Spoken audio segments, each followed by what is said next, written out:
In this video, I wanted to bring you 5 of Brisbane's most undervalued suburbs for 2024. The 5 suburbs I'm about to walk you through in this video don't just have incredible fundamentals, but have all of the right things that I look for when looking for short, medium, and long-term capital growth. Just for a bit of context for today's video, guys, I'm going to walk through this first suburb in quite a bit of detail just to explain my thinking and why these numbers are so important. And then for the remaining 4 suburbs, I'll just go short, sharp, so that you can get the information and the hottest suburbs as quickly as possible. Now, the first suburb I wanted to discuss is 12 kilometers from the city and called Fernie Grove. Now, Fernie Grove has an incredibly low vacancy rate at the moment. Basically, anything under 2% would be considered low.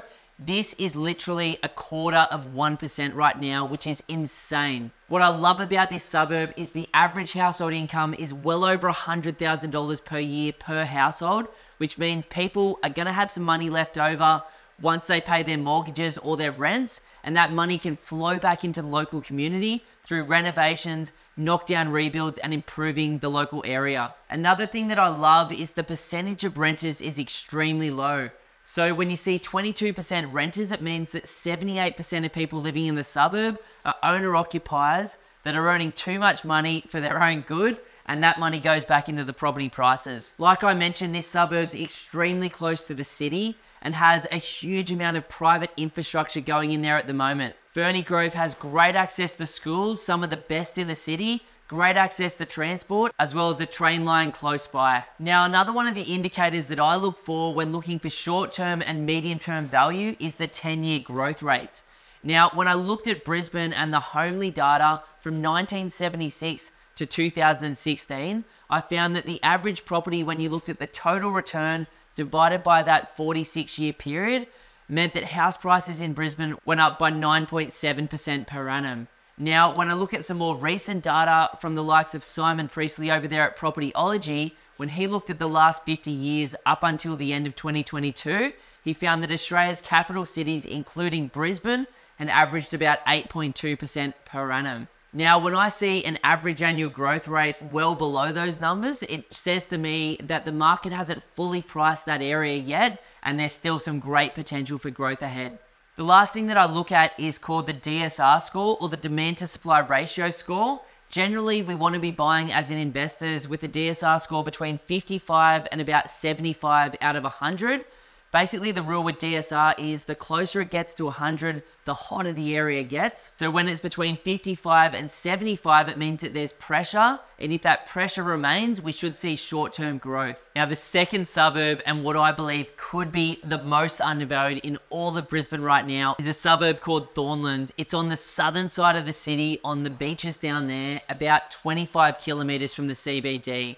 Now, like the first suburb, incredibly low vacancy rate, under 1%, great average household income, over 100K per year, small percentage of renters, and the lowest 10-year average annual growth rate of any suburb that I can find in Brisbane right now. Now, you get a whole range of properties down there, from units to townhouses, lower quality unrenovated 3-bedroom and 4-bedroom homes, as well as absolutely beautiful waterfront mansions. The houses that I like to buy in this area are around about that $750,000 to $1 million mark. And the average household rent really depends on the type of property that you buy, but go from around about $600 a week through to about $800. Now, what I love about this area as well is the neighboring suburbs. In fact, I know 2 of them, one being Redland Bay, has a $1.4 billion redevelopment of 3 kilometers of the beach in that area right now, as well as just up the road in Cleveland, another $1.6 billion redevelopment of the harbour. So plenty going on in this area. Love this area personally at the moment. Now, the third suburb I wanted to talk about is in the South Brisbane or Logan region. This area is going through massive gentrification at the moment, as people are starting to realise it's really cheap, it's really close to the city, and it's really close to the Gold Coast. Almost every single suburb in this area is going through gentrification at the moment, with renovations and knockdown rebuilds beginning to happen. And right now we're seeing between 10 through to 60 groups of people rocking up to every single open home in South Brizzy at the moment. Now, again, the fundamentals for this suburb look phenomenal. Exceptionally low vacancy rate. Average household incomes are just okay, which is probably keeping property prices a little bit down at the moment. Percentage of renters looks good. This area is about 27 k's from the city. Depending on the time of the day and the part of the suburb you're in, you're kind of looking at about 30 to 35 minutes to the CBD. 10-year growth rates have been extremely low, which if you know how to understand and read them, should mean that there's short to medium term upside in the area. In fact, they expect the average house in South Brisbane, according to the guys in the Australian Financial Review, to go from a 600k average to about a 900k to a $1.2 million average by the Olympic Games in 2032. DSR score looks absolutely perfect and right for buying. Plenty of pressure, but it's not resulting in crazy short-term growth. Average house prices online and rents look really low, but in reality, anything decent in a quality street with no housing commission, not on a main road, no flooding issues, would be around about that 600 to 650k mark, with an average rent return of somewhere between 500 and 600 bucks per week. So the averages online really pick up the units, the townhouses, the land, the smaller houses, the main roads, the places on cemeteries and next to the commercial. It's not a true indication of what's going on for quality property in the area right now.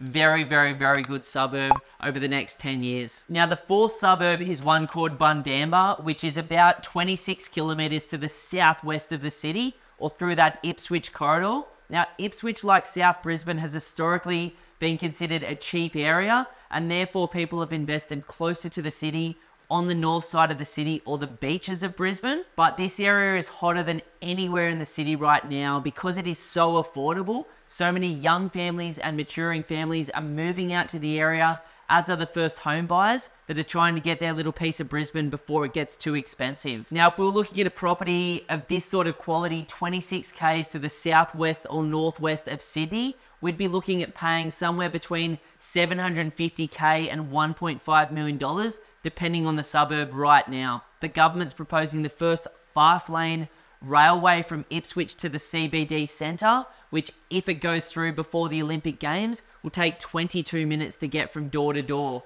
Now, this suburb, like all of the others, has very low vacancy rates, great average household incomes. Percentages of renters is a little bit higher than I'd like it to be. Personally, I'd like it to sit between about 20 and 35%. That said, more than half of my properties are in suburbs where the percentage of renters is 40 to 50% right now. Beachside, inner city suburbs. Distance to the city is nice and close. 10-year growth rates are being good as well, which could result in short to medium term upside. DSR score is perfect again. Again, these average house prices are well below the reality. In reality, you're looking at 500 to 600k to get into the market, for between a $450 and a $550 per week rent return. But exceptional area. It's been on everybody's blind spot. South Brisbane, West Brisbane look exceptionally good right now. Obviously, there's suburbs out there that you wouldn't touch with a 10-foot pole. But if you break, the 70 or 80 suburbs there and the 70, 80 suburbs in South Brisbane across these indicators and some more, you can find some really good value out there at the moment. Now, the last suburb that I really like the look of at the moment is Woody Point, which is a suburb 24 kilometers to the northeast of the city, or on the northern beaches. If you're driving around this area at the moment, it is exploding. There are development sites, knockdown rebuilds going on in every street, and so many renovations. Now, great suburb for vacancy rates. Incomes are a little bit lower. That's because there used to be a percentage of people living there on government-assisted housing, and a big percentage of the population that were there in retirement on the pension. Over time, over the next 10 to 15 years, many of those people will wash out. The average person that I know that is moving into the area is earning between $100,000 and $300,000 per year at the moment. Percentage of renters on beachside suburbs is generally always going to be higher because investors and speculators like you and I buy property there in the hope of capital gains and good rent returns. The cool thing about Woody Point is it's only 24 k's from the city, got extremely good infrastructure out there. A new university opened just up the road recently at Peachtree. The train line opened up in Redcliffe a number of years ago, connecting that beachside area of the city to the CBD for the first time. DSR scores look good. 10-year growth rates, there has been some growth up there, But again, according to the guys in the Australian Financial Review, they expect the average beachside property to go from about $750,000 to somewhere between $1.3 and $1.5 million in Brisbane before the 2032 Olympic Games. A whole variety of different types of houses in this area. So you can get knockdown sites for 650 to 700K to rebuild something beautiful. You can get average quality homes for sort of 750 to 900K, and then you can spend whatever your heart is content with. There's beautiful, beautiful property up there for sale and for rent as well. Now, in terms of the average rents, again, these are very low, factoring into account all the units, townhouses, and smaller, older homes up there. But I've got a number of properties up there. So does my brother. My sister's got investments there as well. Really, really like this part of the city. I think like the likes of Manly, Cronulla Beach in Sydney, Mornington Peninsula, the beachside suburbs in Melbourne, or Geelong down there in Victoria. Massive, massive upside over the next 15 to 20 years for investors who buy the right property at the right price at the moment. So for those of you who are seriously thinking about buying an investment property in Brisbane in the next 12 months, I would love you to jump over to www.pumpedonproperty.com, click that free strategy session button, and we can talk about where you are right now, where you'd like to be longer term. We can share our experiences with you of having bought more than $450 million worth of investment property for ourselves and our clients in Brisbane over the last 9 years. And then you can take that information and go and absolutely smash it on your own, or you might be able to become one of the extremely small number of clients that we work with each month. But either way, I truly wish you all the best on your journey to financial freedom and financial peace. Woo! That's a wrap. That's a wrap. Getting cool, bro. Yeah. Oh, sweaty. So sweaty.